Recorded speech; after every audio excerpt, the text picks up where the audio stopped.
વિદ્યાર્થી મિત્રો, તો આજે આપણે જોઈશું આગળના વિકલ્પો જે બોર્ડમાં પૂછવા લાયક આઈએમપી છે. ક્વેશ્ચન નંબર 16, જ્યારે કૃત્રિમ સંકરણનું આયોજન દ્વિસદની વનસ્પતિઓમાં કરવામાં આવે ત્યારે તેની સાથે સંબંધિત નીચેનામાંથી કયો તબક્કો જોવા મળતો નથી? તો જવાબ આવશે ઓપ્શન નંબર સી, ઇમેસ્ક્યુલેશન એટલે વંધ્યીકરણ. ઓકે. હવે ક્વેશ્ચન નંબર 17, કે લાક્ષણિક દ્વિદળી વનસ્પતિ અને ઘાસના ભ્રૂણમાં સાચા સમમૂલક અંગોની રચના કઈ છે? તો કયો જવાબ આવશે? ઓપ્શન નંબર સી, બીજપત્રો અને વરુઠિકા. ઓકે. હવે ક્વેશ્ચન નંબર 18, કે કેટલીક વનસ્પતિઓમાં લિંગી પ્રસાધનના ભાગો ફલન વગર ભ્રૂણના નિર્માણ માટે ઉપયોગમાં લેવાય છે. આ ઘટનાને શું કહેવાય છે? તો આ ઘટનાને શું કહેવાય છે? તો આ ઘટનાને અસંયોગી જનન કહે છે. ઓકે.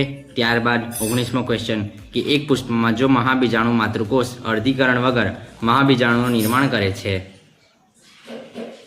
અને જો મહાબીજાણુમાંનો એક મહાબીજાણુ ભ્રૂણપૂટનું નિર્માણ કરે તો તેના કોષ કેન્દ્રો કેવા હોય છે? તો તેના કોષ કેન્દ્રો કેવા? દ્વિકીય હશે. ઓકે. ત્યારબાદ ક્વેશ્ચન નંબર 20, એવી એક ઘટના કે જેમાં અંડાશયનો વિકાસ ફલન વગર ફળમાં થાય છે તો તેને શું કહેવાય છે? તો તેને અફલિત ફળ વિકાસ કહે છે. ઓકે.